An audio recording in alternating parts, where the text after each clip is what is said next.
All right, ladies and gentlemen, boys and girls, welcome back to the Bokeh Podcast. I am your host, Nathan Holritz. It is good to have you here today. Happy Friday to those of you who are live streaming with us. And my apologies, actually, just very quickly, to those of you who may have been waiting around a little bit. We were supposed to go live about 20 minutes ago. We ran into some tech issues. I think we've resolved those for now. And so we're going to cross our fingers and hopefully we can get through the conversation with our brand new guest, who I'm going to introduce here in just a second. But for those of you that are live streaming, thanks so much for joining us. Don't be shy. Join the conversation. Ask questions. Be part of this discussion today. And for those of you that are listening to the audio version of this after the fact, I know I always say it, but do come join us. Be part of the live audience. Join the discussion. Ask questions. That's part of the benefit of these live streams. And I hope you'll take advantage of that. If you follow us at Bokeh Podcast on Instagram, Bokeh Podcast on Instagram, you'll keep up to date with the upcoming live streams if you check out our Instagram stories and or posts there. So do follow us and come join the conversation. And then before I introduce our guest, just one more note, as I always do, I want to encourage you all to look for opportunities to give back. I made my donation to Charity Water today before I jumped on the show, as I promised I would do before every episode. And I just, again, take this opportunity, not to brag about my minimal donation, but to actually encourage you all to look for opportunities to do the same thing. It's amazing how much, or how far, I should say, just a little bit of money can go in making a difference in other people's lives, whether it's in a local community or national or international organizations. And Ola Sean Lee, one of our previous guests, I'm encouraging you all to do the same thing. All right.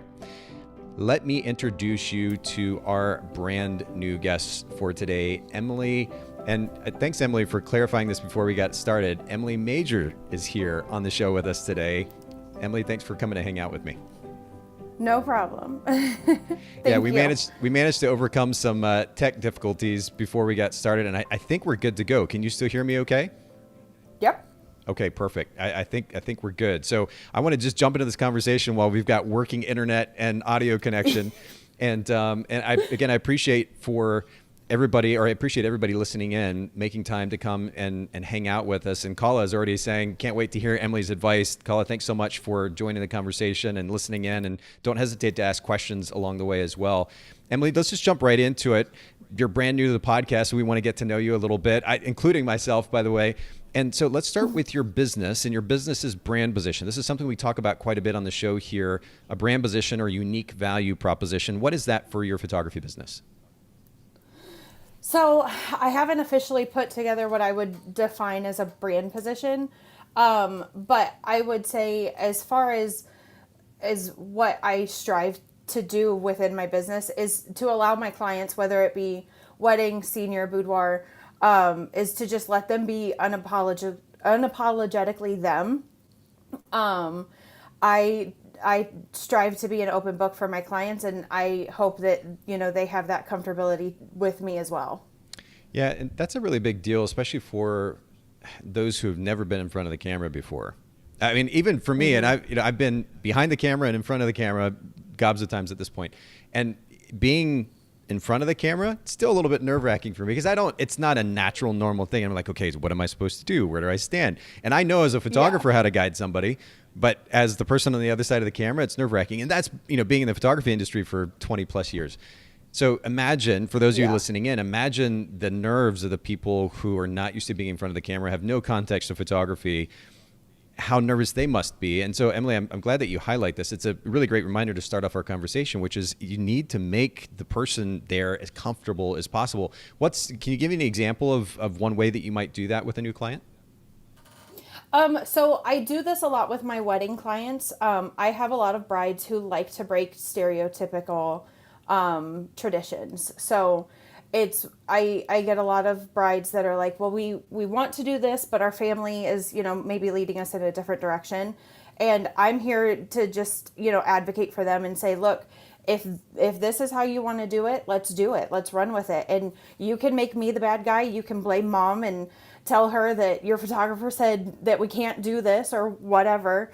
And, just, it's about them. And, my wedding days are, with the bride and groom and giving them the best day that they vision. Mm-hmm. So just making sure that that's executed in what they want, not necessarily what everybody else wants. Yeah, it is interesting. I'm still amazed, actually, having shot weddings for over a decade. how much of a role the other family kind of forces their way into during that wedding day. It really is about the couple, and everybody else is trying to control the thing. And so that's actually a great piece of very practical advice as well.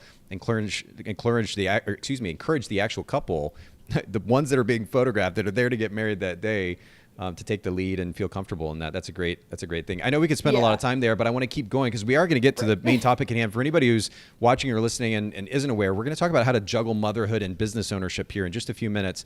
But as we normally do, I want to get through a few introductory questions. So talk to me a little bit about your experience or your recommendations for providing a great customer experience, Emily. Is there a particular idea, principle that has driven your ability to bring that really great experience to your customers?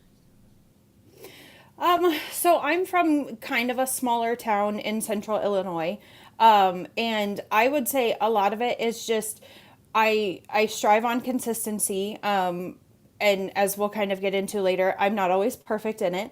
But providing a consistent, experience for my clients means that the word of mouth goes really strong.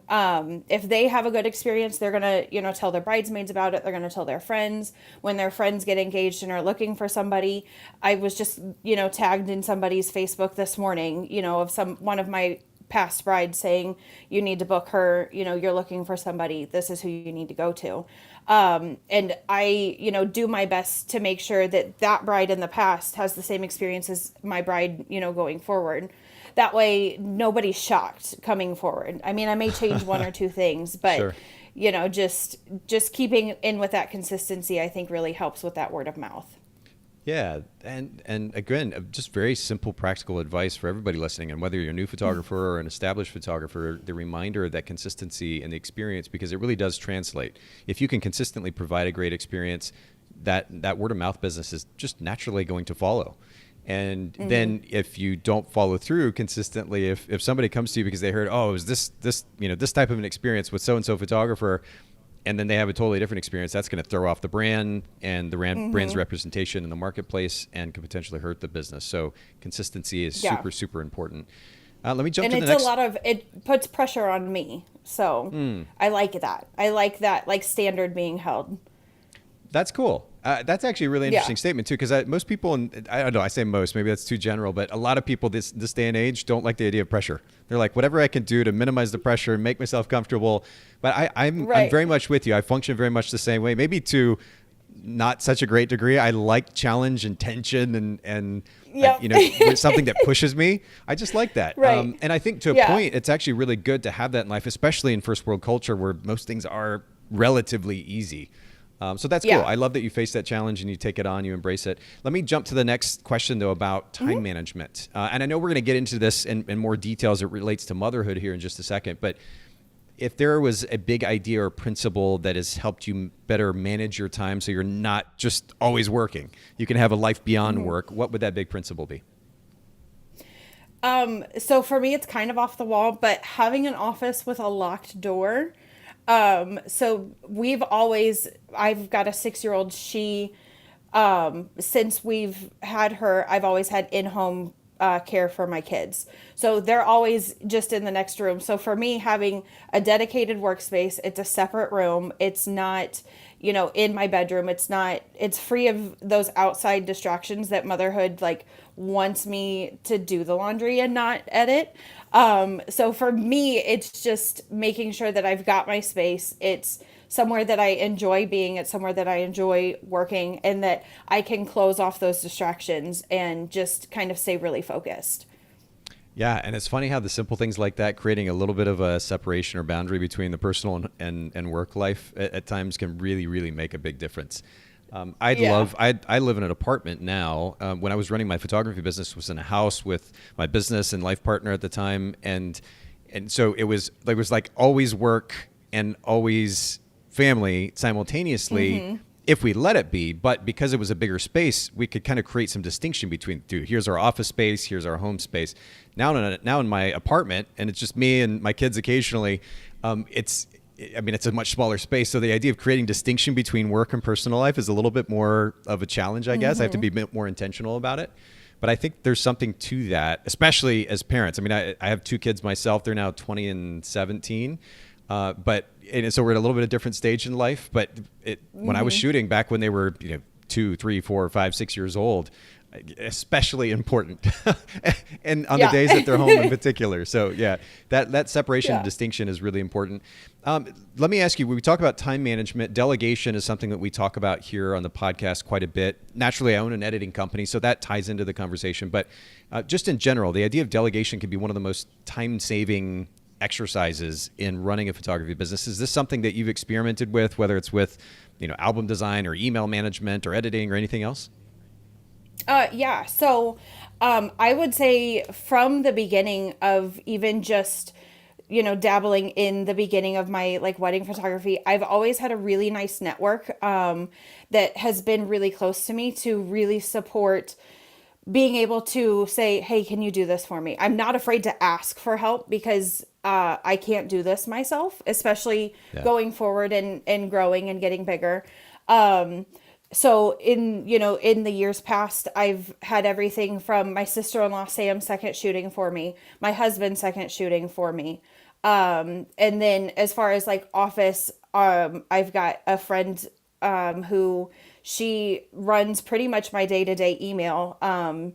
And shout out to Kayla, and she pretty much keeps me sane. And then I outsource my editing, shout out to Photographers Edit. And they, outsourcing the biggest chunk of my workload, which is editing, especially weddings, was a game changer. It meant that instead of me spending 6 hours a day just trying to crank out edits, I could send that off and work on, everything else.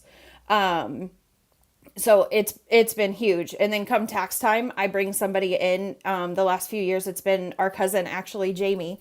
Shout out to Jamie. Yeah, shout out to Jamie. All the shout outs today. But having this big network of people that I can rely on and come in and say, hey, I need help with this specific task. Would you mind doing that for me? And if not, it's okay, but I'll find somebody who can, whether it's close to home or across the world. It's great, but you summed it up so beautifully at the beginning, and that is that we really can't do this on our own.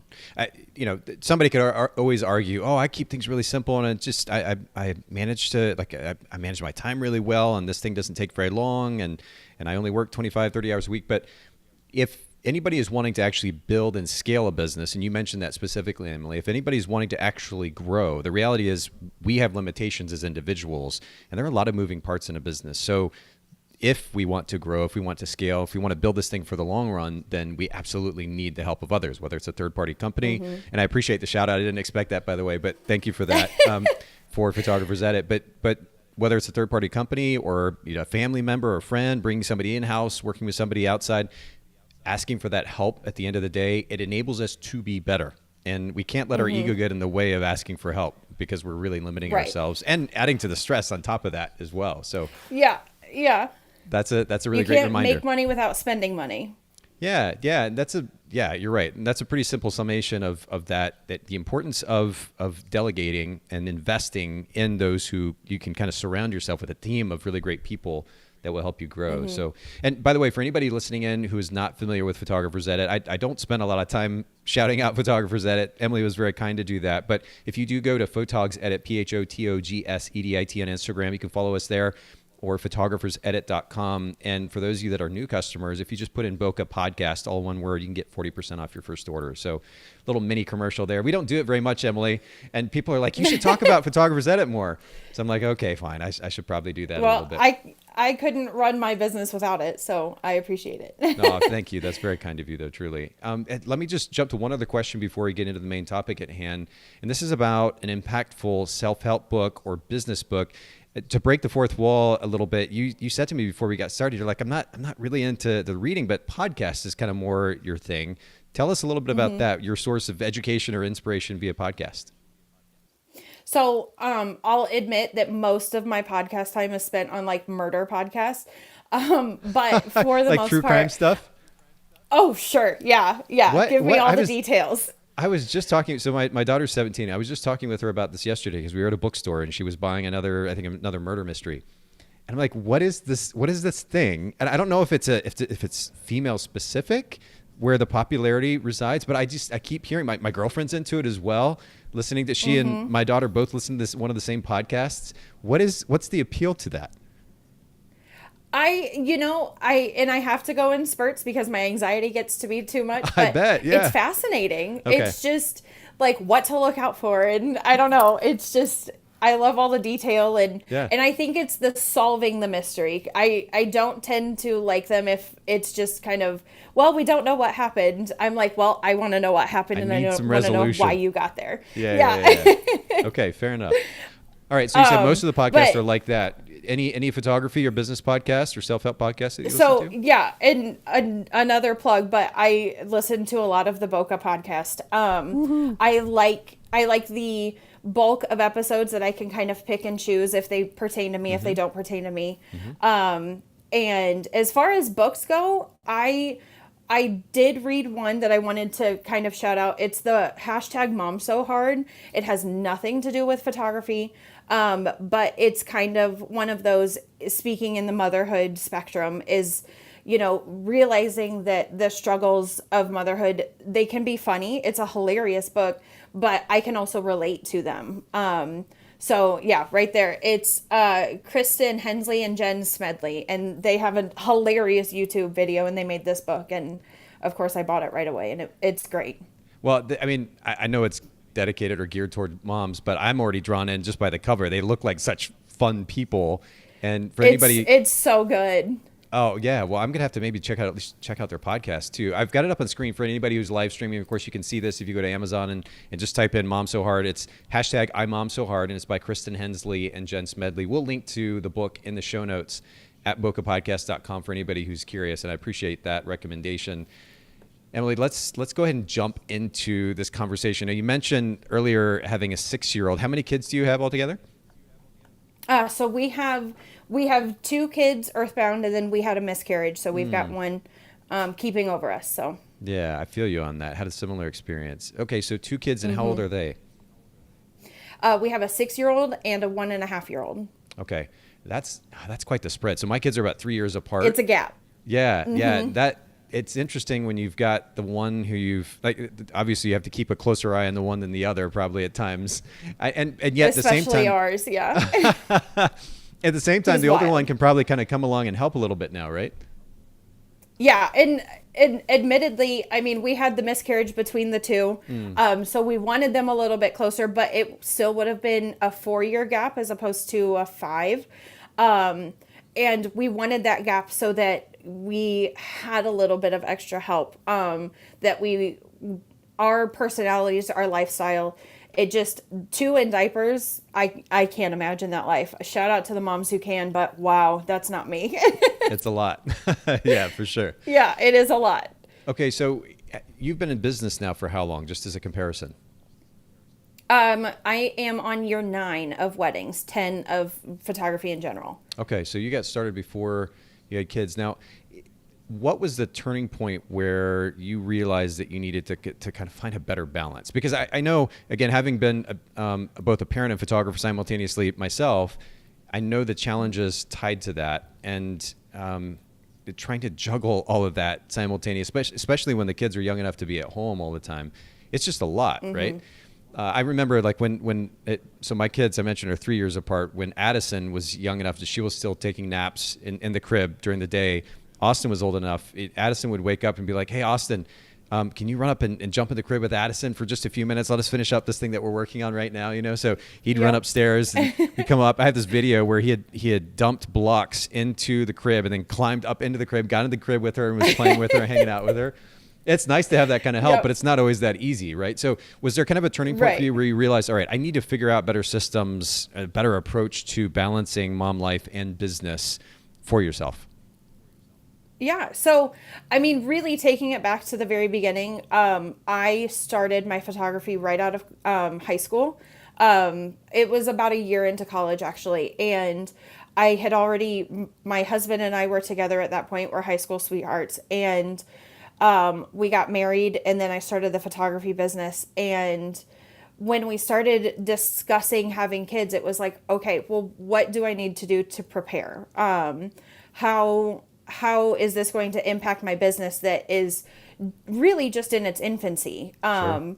I still had no idea what I was doing. It was those, stay up till 2 o'clock in the morning and just read and try and absorb all of the information that I could via Google searches and articles and things like that. Yep. So it really, we knew right away that, like, if we're going to start, we need to also have, a childcare plan. And that's when I was like, I have to have an office. I have to have my space so that, I can kind of separate and be, photographer, boss lady, Emily, and mom, Emily. So really it was kind of from the beginning. That's cool.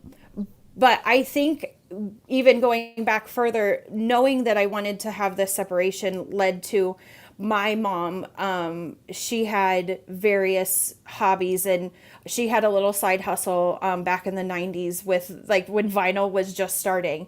And I had a lot of days where I didn't really see her. She was in the office after school for hours and hours. And I think coming from that, I just knew that that's not really the experience that I wanted for my kids. Sure. I wanted to try and be present and, not have them see me behind a laptop on the couch all the time. Yeah. So it was just kind of knowing what I didn't want to do. I was like, okay, what do I need to do? And so I just kind of figured it out from there. Well, and let's actually use that as a segue then into what you would consider the biggest challenges. You mentioned to me before we get started that there are kind of 4 key challenges that you see as a mother and business owner and trying to juggle both of those things. Will you share those challenges with us? Yeah. So obviously with motherhood, the first is lack of sleep, and just being pulled in those different directions. 2, always being prepared for something unexpected, whether it be pregnancy or, miscarriage or just life in general, things happen. And then missing those weekends with my family. We can elaborate on it later, but being a wedding photographer, you miss a lot of weekend things. And then the fourth one, which I honestly haven't shared a whole lot about with anyone really outside my personal spectrum, is my biggest challenge lately has been clinical depression since having our son. Wow, that's a lot. Okay, so we're gonna heavy. No, and it's totally fine because I've dealt with plenty of depression myself. So we'll come back to that. Actually, I want to just kind of touch on each of these as as a way just to explore the solutions or potential solutions that you've come up with and facing each of them. So let's get back to lack of sleep. And honestly, this is something I'm kind of dealing with right now on different levels. I'm a bit of a nerd. I use tech a lot. I mean, I've got an Apple Watch on currently, but I've used what's called an Oura Ring to track my sleep, and a Fitbit.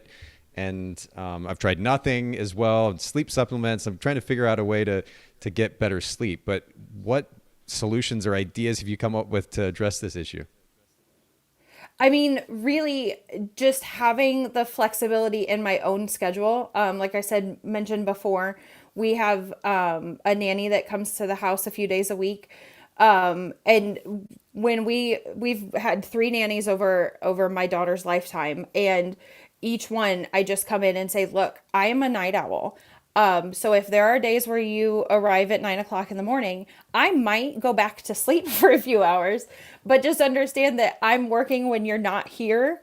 Because some reason when the sun goes down, my brain just starts working. It turns on. Okay. Yeah. So I try not to do it too often because I don't want to get into too bad of habits. But just having that in home, even with just childcare, if they're like, my kids are out of the house today, just letting them do their thing. And, if I need to take a nap, I'm going to take a nap. Yeah. Well, I mean, at the end of the day, it seems to go without saying, but I know that we all, myself included, behave as though we don't always behave as though it's the most important thing in the world, but it is truly, aside from eating and drinking water, like, we need sleep desperately. And and it affects us on so many levels. It's not just about feeling tired. What it does to our physiology, what it does to our mind, emotions, psychology overall, it's significant. It's drastic. And of course, there's plenty of research to back that up. So if there are certain situations or instances where you can leverage the help of others to have a little bit of space to get some extra rest, got to do it, got to make it happen. I would also be curious, though, what do you think? Is it that you're busy with other stuff during the day, and as a result, then nighttime is another opportunity to start working on some other things, and so your brain just kind of goes wild about that? Or what do you think that it is? Yeah, so we're a family with multiple irons in the fire all the time. It doesn't seem to ever slow down here. So whether it be that we have, I have things going on during the day, general housekeeping. Lately, we've been moving, so trying to do all the preparations during the day to do that. So that sometimes when the kids go to bed, that's the really only time that day that I have to sit at my computer and work.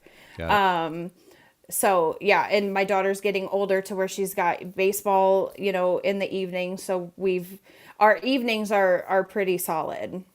Interesting. So maybe ultimately getting back to a place where you can consistently get the work done during the day would help minimize that like eyes wide open experience at nighttime, huh? Yep. And we're brainstorming ways to get there.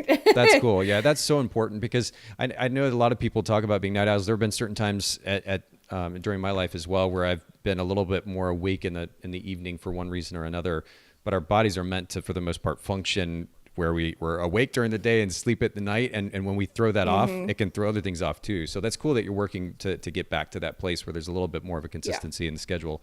Let me go to the next thing though. Always facing the unexpected is what I jotted down here. And that sums up life as an entrepreneur, right? I mean, it's so true, Really? But not just as an entrepreneur, but also as a parent as well. This is definitely a challenge on both ends. What are some ways that you've learned to kind of adapt to that, or maybe even change it so things are a little bit more predictable?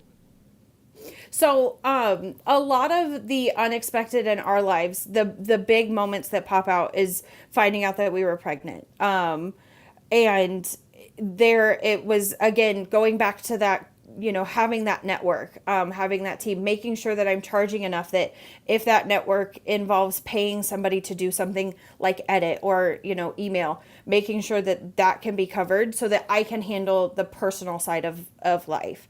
During pregnancy, all of my weddings in the third trimester, I made sure that I had a plan B and a plan C and just kind of over preparing.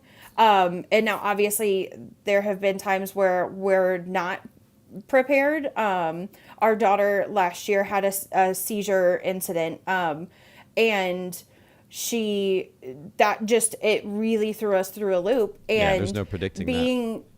No. And to that, I would say you can't prepare for things like that, but what you can do is be real and be an open book with your clients. I do share a lot of my personal life on social media, but even the things that I'm not comfortable sharing, most of my clients know, just so they're in the loop. They're not surprised if it takes, an extra week because we were in the hospital for a week, then that's okay. My clients are okay with that because they understand we're all human. Things get in the way. Life happens. Sure. So making sure that I have that communication, with my brides, with my couples, with my, other clients, has been huge. What do you think the balance is? And certainly transparency in life, period. Business, personal life, everything is so important on multiple levels. But I've also noticed a tendency, especially in, say, the last 5, maybe even to 10 years, 8 to 10 years, there's been a tendency I've noticed, particularly in the photography industry, maybe it probably happens elsewhere as well, where photographers seem to kind of overshare as well. And the conversation is about transparency and vulnerability. But when I say overshare, like there's so much kind of drama thrown into their feed. And it's almost like a call for attention, it seems like in some cases. But I say all this to ask you the question, what do you think the balance is between transparency and oversharing? And I realize that oversharing, there's no like one objective definition of oversharing. But like, I guess not putting all of our baggage or our stuff on the world, but simultaneously Right. being enough of an open book so that there is expectations are set well, and maybe even as a result of the openness or transparency that there's some level of personal connection. What do you think that balance, or what is a good balance from your perspective? The word that comes to mind is lack of real time. If it is drama in your life that you're sharing about and you don't necessarily need to share, don't post it. Think on it for, 24 to 48 hours, and then, do a recap if you really feel it's necessary. If you have a weekend that really gets away from you, recap it. You don't have to be posting in real time all the time to be present on social media. Now, of course, stories are pretty much geared towards that real time. But I think just having that note of, is this professional? Then okay, it's good for real time. If it's personal, sit on it. It's okay. Yeah, that's a great just baseline recommendation for sure, because it's easy. I mean, even if it's not social media, whether it's an email response to somebody or a text message or a phone call, if I'm in an emotional state, it's very easy for me to just react very, very quickly and unnecessarily for sure. Or even overreact in the moment just because I am emotional in one way or another. So yeah, that's a good, just basic piece of advice. And then would you say that maybe really, the information that we're sharing, should it be, if we're sharing that with the public and more specifically with our clients, are you only sharing that if it's relevant to the service that you provide or how you're able to provide service to them? I think it kind of goes back to knowing your audience. Who is this post serving? If it's, I don't know, a story on, I'm going to go get my nails done. Who is that for? Is that That's for a me? great Is question. that for my brides? Yes. I mean, just knowing and like putting that nail salon example out there. A lot of my brides like to get their nails done. So sometimes I'll invite, some of my brides to come with me. So in that case, it is kind of serving my brides and knowing that they can relate. And I'll get asked, who's your salon or, whatever. And so, but if it's really not serving a purpose for anybody but yourself, is it really worth posting? I love this. I'm taking notes as you're talking, and I wrote that down because I want to share that later. And it's actually a good reminder for myself too, because it's easy for us to share something on stories or Instagram or Facebook post or whatever it might be for our ego, because we feel insecure and we need somebody to pat us on the back, because we don't have anybody else to really vent to, and so we're going to vent to the world and hopefully get some response. I mean, there's so many potential reasons, right? But you're absolutely right. What we should be asking first is, does this serve the people that I'm sharing this with, whose time and feed and life I'm taking up by putting this out here? Is it really for them, or is it actually more for me? And some might argue that it's okay for it to be for you, and I guess so. Oh, but sure. I just feel like people have gone to such an extreme, and I'm like, I want to connect with people on a deep level. So it's important in conversations to connect on a deep level, or in order to connect on a deep level, to hear about some of these tough things. But it seems like there's such an obsession with just like kind of throwing up on the feed at times by certain people. Certainly not you, by the way. This is not about you, Emily. No, and I know it's not me because sometimes I'm really bad at sharing about personal life, especially on stories. But it's going back to that real time. Like, does it have to be done right now? Or can I learn about your gardening in a recap later? If that's what you really feel like you need to share about. That's a pretty that's a pretty tame share, though. I mean, I wouldn't be complaining as much if people are sharing about their gardening. It's sure, all the other stuff that's like. Anyway, I know a lot of that's subjective, and probably some of my own issues I'm projecting. But I'm a hothead, so I like to keep that at bay, especially on social media. Yeah. I don't like to air my dirty laundry out on Facebook. I see a lot of people who do. Yes. And it's immediately like an unfollow from me. It's either an unfollow or let's go do some digging and just really like see what else is going on. But it could be a form of entertainment. Get some popcorn but not from out. me. Yeah. Yeah. But I really, in all seriousness, I love that question. Who is the post or that post serving? And I think that's a great question for all of us to be asking. The third challenge that you talked about facing was missing out on time with people, especially in the weekends, family in particular, but missing out on time with people. and certainly I've had this experience as well. And you brought up a personal story. I appreciate you sharing about your experience when your mom was working. And I can speak to something similar as well. And I took that to my parenting with my kids and how I ran my business, how I was managing my time. It's still something that I have to keep front of mind, especially as I don't have much longer with my kids at home. And then, that's it. So I want to make sure that I'm certainly not giving them the impression that work is priority over them, but then I'm making, even if it's small chunks of quality time to connect with them, that I'm doing that. How have you gone about creating that space to connect with people amidst running the business? Oh gosh, that's a big one. So as far as it coming down to the weekends, honestly, the best solution that I had was just, I kind of went to my family and was like, look, my weddings are typically always on a Saturday. And they were super gracious, about, making sure that if there's a birthday party, it goes on a Sunday. They have kind of understood that I book 12 to 18 months out. So if there's a family vacation that you're planning, let's plan it, a year out if we can, or as soon as possible, just so that I can plan kind of for that. Sure. And scheduling that one-on-one time with my kids, with our family. If it's not on my calendar, there's a good chance it's already booked up. So I really try to be intentional with making sure that we have those chunks. This weekend we're going camping and I'm not going to take my laptop at all. And it's just, doesn't that just feel so being good intentional? Too? It does. It kind of feels like you're missing your left hand a little bit. Like, what am I going to do? Yeah. Because, when you're an entrepreneur, everything you do, it feels centered around working. It's so easy to work from your phone. It's so easy to just take your laptop with you. And although that's nice when I take the nanny and the kids to the pool and I can simultaneously work, it doesn't work in all situations. And it really kind of can annoy, the people that I'm with if they think I'm just on a screen the whole time.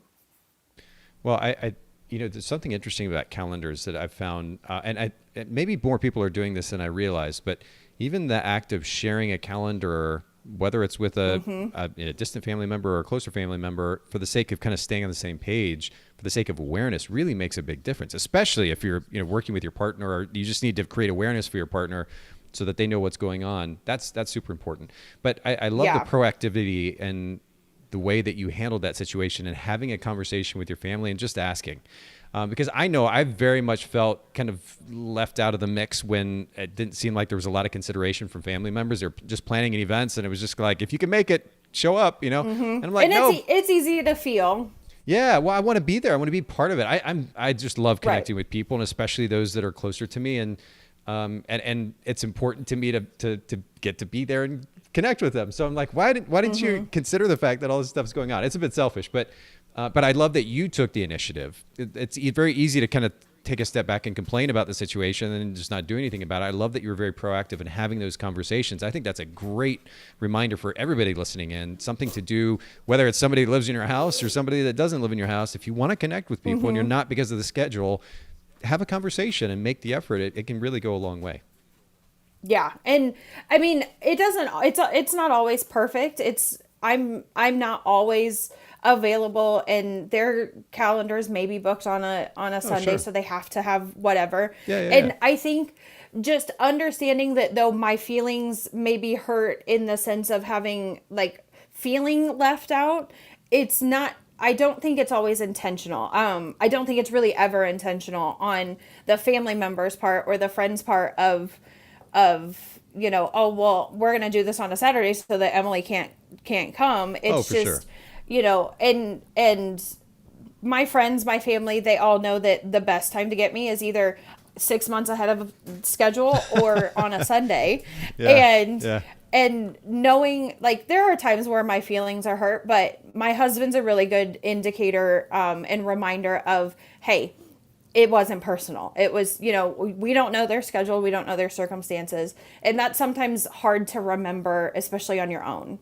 Yeah, but honestly, that's a good practical reminder, even for me too, because I really do love connecting, and It's taken me a while. It's embarrassing to admit. In fact, I'm 42, and I still the stuff still kind of gets to me because I'm like, man, why didn't you plan this thing so we could all be together? I love being together with my family. Yeah. You know, I'm such a planner, but not everybody is. And maybe that's part of it too. Understanding that. Yeah, maybe that's part of it too. Yeah, it's easy to take stuff personally, and we really don't need to. Thanks for the reminder, Emily. I needed that today. Yeah.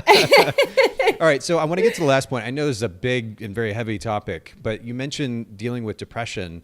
And I know that this has certainly been a point of conversation in the industry quite a bit over the last, call it 5 to 7, 8 years or so anyway. And I'm curious, however much you'd be willing to share, what that experience has been like and ultimately how you're facing it head on.